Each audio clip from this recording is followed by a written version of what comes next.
মঙ্গলবার মুস্কান প্রকল্পের অধীন বেটি বাঁচাও বেটি পড়াও কর্মসূচির অঙ্গ হিসেবে শিশু কন্যাদের সংবর্ধনা প্রদান করা হয়। রাজধানী মুক্তধারা অডিটোরিয়ামে হয় এই দিনের অনুষ্ঠানের উদ্বোধন করেন মন্ত্রী টিঙ্কু রায়।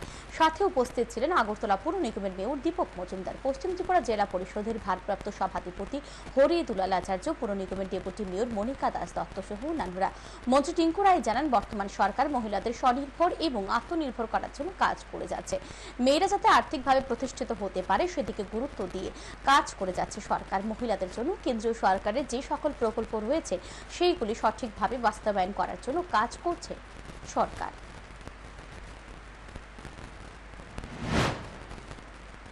আমরা চাই আমাদের মেয়েরা আত্মনির্ভর হোক, স্বনির্ভর হোক, তারা যেন তাদের নিজের পায়ে দাঁড়াতে পারে। বেটি বাঁচাও বেটি পড়াও প্রধানমন্ত্রী যে একটা কার্যক্রম, যে কার্যক্রমের মধ্যে দিয়ে গ্রামীণ এলাকার মেয়েরা যেন বেরিয়ে আসতে পারে, তারা তাদের প্রতিভার বিকাশ ঘটাতে পারে, তারই এই প্রয়াস আমাদের আগরতলা আইসিডিএস প্রজেক্টের উদ্যোগে আজকে গ্রহণ করা হয়েছে। এখানে যারা প্রতিভাবান মেয়েরা রয়েছে, মায়েরা যারা রয়েছে, তাদেরকে সম্মান করা হবে।